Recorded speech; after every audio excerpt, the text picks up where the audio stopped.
Good morning, everyone. My name is HolyNiwa, and welcome to your daily astrological forecast. It is Saturday, April 14th, and this is going to be the last transmission of this astrological year. As tomorrow, we will be talking about the new moon quite extensively, and it's going to be replacing the daily astrological forecast for the lunar forecast. So stay tuned to that for tomorrow, of course, in which we're gonna have quite an extended transmission trying to explain what this new moon is going to be about in Aries. But for today, let's take a look at what is going on. And in fact, one of the first things that we can already talk about is that the moon has shifted into Aries. So already we are within the 12th house energy of the sun right now, meaning that we are getting ready to start new things in a very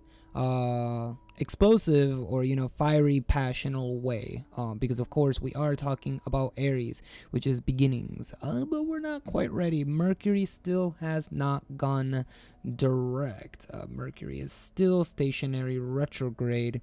And actually, let me see if I can pull up exactly when Mercury goes direct. It may be either today or tomorrow. I have not looked that up entirely yet. It seems like Mercury is going to go direct tomorrow at 6 a.m. EST. So before tomorrow's daily forecast, Mercury will have gone direct. And of course, this is about 8 degrees before the new moon. So just keep that in mind, right? Mercury went retrograde after the new moon and is going to go direct before the new moon. That just really kind of illustrates how important these last 28 days have been throughout this lunar cycle. It's definitely been a Solkan month for reflection. It's really been just that crucial, really assessing the things that we wanted to finish, so that we can prepare and start forward on the right foot with this astrological calendar. Now, interestingly enough, you know how the last 2 days I've been talking about creation and inspiration and finding information from source and just being really open to start new things. Well, it's kind of interesting because as of yesterday, I've really began investing myself into a new topic that I'm actually going to try to implement into the daily astrological horoscopes or forecasts. Now, keep in mind that at first, I may not necessarily be able to give exact details of what this new system is going to be about. However, I will want to incorporate it into the dailies because I think it's going to be a really interesting thing to talk about. And I feel like they're going to give meaning, or at least they're going to provide meaning for the energies of each day, even if I may not know exactly entirely how to translate it. And again, I'll give you guys a bit more detail on that. I don't know if I want to do it exactly tomorrow or if I want to do it the day after. I kind of might just expose you guys to it tomorrow and then let you kind of explain a little about it on Tuesday, or I may do a separate video entirely. I'm not quite sure yet. So I will give you guys a bit more clarification on that as I get it going. I've been doing a lot of information. Like, I sometimes haven't been able to go to sleep till like 10 a.m. because I've been reading on some really interesting things when I'm not deeply addicted to my mobile game right now. So it's been crazy, and I'm just so excited to share a lot of information that I've gotten recently that will if you guys aren't aware of it, probably blow your guys' mind because it's just that awesome. Or if you are aware of it, maybe provide a bit more details of what that looks or how that may make a bit more sense to you than other people that have tried to explain it to you. So again, I'm just really interested and fascinated to be able to get this information out to you guys.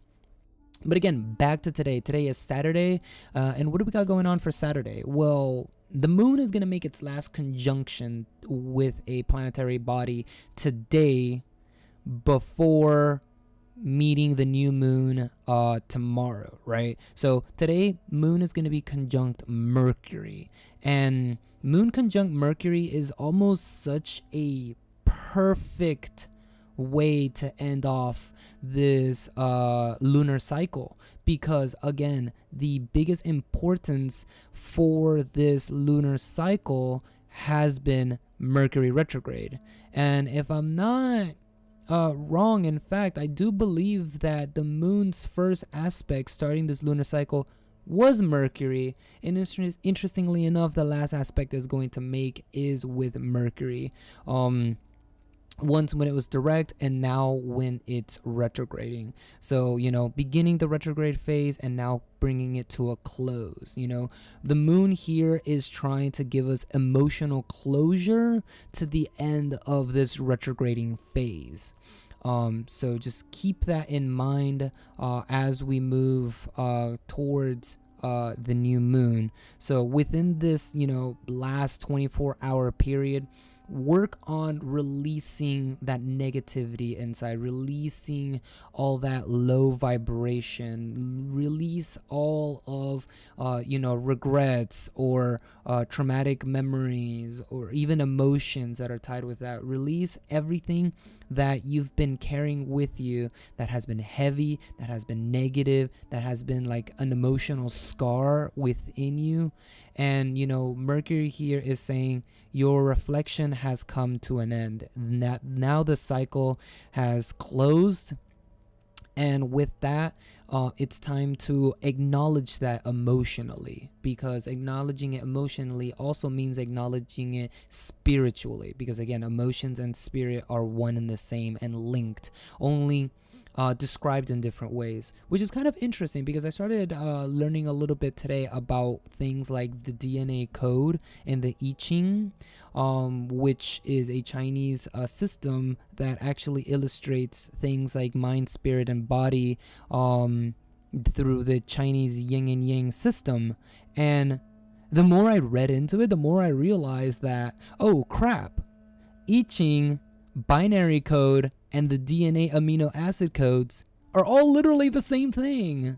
They work on dualities, ones and zeros, positive and negative, broken or unbroken, and then break down into 4 quadrants of 0, 1, 0, 0, 0, 1, and 1, 1, as well as, what is it? You can say the combinations of broken and unbroken in 4 different ways, right? And then the 4 letters of the DNA code, and then that breaks down into 8s, and then 8 times 8 is the 24, and it's just like, whoa! It's like explaining a lot of different things in different ways, and I feel like that's what, spirit and emotions are. They're one and the same, but explained in different methods. And I'm like, yo, mind equals blown. So I just had a very fascinating learning experience tonight. And if you're a bit more interested in this concept, hit me in the descriptions below, and I can give you guys some links to some videos that I was watching that was just like, it was mind numbing. Like I'm telling you guys, I learned so much in the last maybe 30 hours or so. It's been absolutely crazy.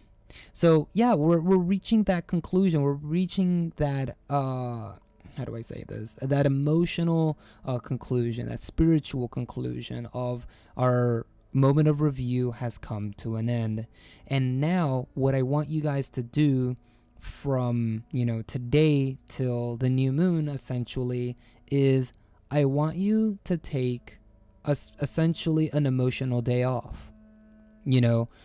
I want you to not have to worry about everything that's going on in your life, right? Whether you got bills you got to keep up with, or family that you have to unfortunately go see, or whatever negativity is in your life. Try to take a break from it, minimize it as much as you can. Want you guys to go through essentially an emotional reset, because that's kind of what's going on right now. You're preparing for the new year, and what do they say when you're preparing for, like, for example, a tournament the next day? What do they always tell you the day before? Get as much rest as you can before you take a test, before you go to court, before you go to whatever have you, right? You want to make sure that you're well rested, that you are mind, body, and soul, at peace, you're in harmony, and you never want to run out the front door with your shoelaces untied, right? That's never a good feeling. Or realizing that it's the first day of school and already being 5 minutes late. Like you want to avoid that as much as possible. So for Saturday, I want you to take a day off. I want you to just chill and rest, essentially just rest. Now, I could go on and I had a lot of things to talk about as regarding aspects and stuff, but the more I'm conversing with you guys here and kind of delivering the advices, the more I'm just getting, don't pay attention to this. This is one of those days where we're at the end of the astrological calendar, right? There's only so many signs, and this isn't something that normally happens often, right? We don't normally take a day off at the end of Capricorn, of Aries, or Libra, or Scorpio, or Sagittarius. No, this is different because this is the transition from Pisces new moon to Aries new moon, and this energy shift is going to be immense. So you want to be able to do things right. Now, of course, I am leaving up the aspects in case you are curious about them. Mercury, Moon are going to be trining the Ceres, which Ceres is going to be in conjunct with Vesta, and then Vesta will be squaring the Moon Mercury conjunction, whereas the Moon is going to be joining the double sextile trine that we've been having with Athena and Ceres. So eventually this is kind of just like a big connection with all the other asteroids, essentially, before moving forward. So there's not a whole lot to really address, and for the most part, it's going to be a weird day. I think it's going to be a really weird day because you guys may have saw that last night Trump issued several attacks in the Syrian region. Now, obviously, I don't necessarily want to get too political here. It's not something that I anticipated, but it's something that I could very well have had I realized the information about Friday the 13th a little sooner. Now, I came on yesterday and I was talking to you guys a bit about how, hey, don't fear this number. This number is actually something that a bit superstitious, and you shouldn't really delve deep into that. Well, after yesterday's episode, I started doing a lot of research, and I found out that, Friday the 13th is more of a special thing, a celebratory thing, than actually something that should be feared. 13 is a very transformative number. If we take a look at all of the planets here, you'll realize that we have obviously 8 planets, right? Take away 1, that leaves us with 7. Add the sun and the moon, that puts us at 9. And then add the 4 asteroids, and that's 13. Those are the 13 physical bodies that we observe in astrology. So 13 is a very transformative number, and this is only one example. Go online, do your own research, look up the number 13 in paganism, as well as historical accounts. You'll realize that things, for example, know how the Gregorian calendar only has 12 months. Why is that? Right? If you look at who invented the Gregorian calendar, his name is actually Pope Gregory the 13th. I can't make this shit up. But just go on like that, do some research, and you'll realize that 13 is a very important number. It's also a very feminine, empowering number. And Friday is a day of the week that is actually inspired by the goddess Freya, who is the goddess of sex and fertility.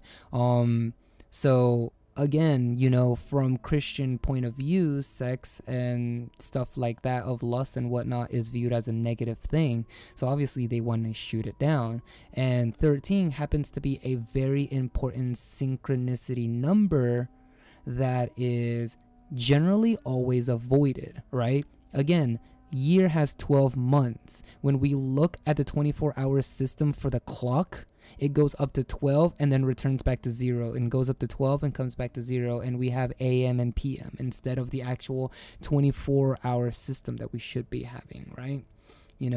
There's just so many little things like that. The United States, the 13th colonies.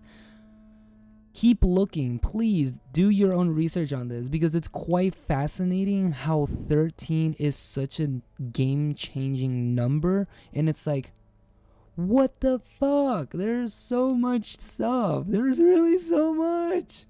So, from now on, I'm going to be paying attention to 13 like it's the most important number in history. And I've always been a fan of the number 3, the holistic number of pyramids and stuff. And for me, 13 has always been a really important thing. For example, mind, spirit, and body. Christianity, sometimes we'll talk about how the Son, the Father, and the Holy Spirit, which it kind of translates to the same thing, but they didn't quite get it right, to be honest. 3 is always a very important number. It's also divisible, not divisible, because it's of 3 separate parts. As of, for example, 4 is 2 2s, and even 2 is 2 1s, but 3 kind of like changes things up really weirdly. 7 is also a really important number because it can't be divided properly either. And interestingly enough, 13 is also a indivisible number.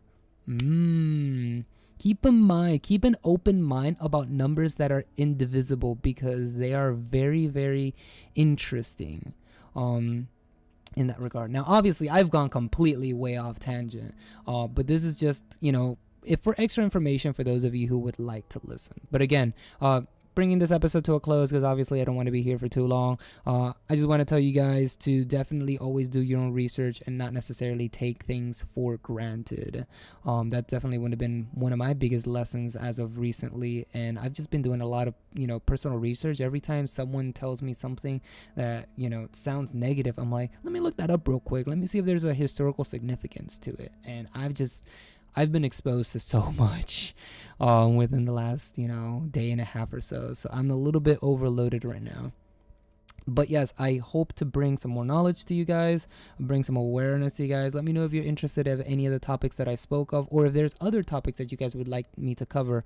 I know that I've been talking with some with a particular viewer every so often about things relating to Christianity and stuff, and I would love to do some more mythos talks. Again, I just don't feel like I have all the proper information to properly cover something, and you guys know that if I don't feel comfortable with the information I'm providing, I don't want to provide it, because I don't want to provide false information. I would rather provide incomplete information than false information, because at least with incomplete I could come back and fill in the gaps that I may have left, but I don't want to provide false information. So always keep that in mind. If I happen to omit something or not add something in, it's probably because I don't have all the information. But what I will say is the things that I feel comfortable about. So once again, for today, take a break, take a rest. You've been through a heavy year. It's been a very heavy year, an eye-awakening year, or eye-opening, I guess, a very awakening year per se, whether that be spiritual or mental or environmental or whatever it is, right? You've become more aware of your life, your surroundings, and even your own place in our existence. Do I need to spell it out like that, right? In our reality that we're a part of within this matrix. So just know that new things are about to begin, and none of it is actually predictable because of the massive influence that Uranus is going to have on this new moon. And again, I will be providing you all with the full scope of everything tomorrow. I'm gonna have to do a bit of like note taking because from the little bit that I've been looking forward into this new moon, or I shouldn't say a little, I've actually been looking at it quite extensively. It's a lot. It's so much, and it's going to be very difficult to just go over everything. It may be like a whole hour episode. So I'm just going to let you guys know that up front. But yeah, with that, please enjoy your day. Get some rest. Make sure that you're energetically, emotionally, spiritually just well rested and ready to start off this new astrological calendar. And I'm gonna be introducing you guys to a different yet interesting calendar, hopefully either tomorrow or the day after. So give me a little bit of time, guys. I am working on some cool stuff that I believe you guys will really enjoy. Even if you may not necessarily understand it immediately, I think you guys will definitely enjoy the exposure of it. And I will be trying to educate you guys through it through the mornings. So just keep that in mind. But with that said, as always, guys, stay safe, stay positive, and I'll be catching you guys on tomorrow's lunar astrological horoscope. Peace.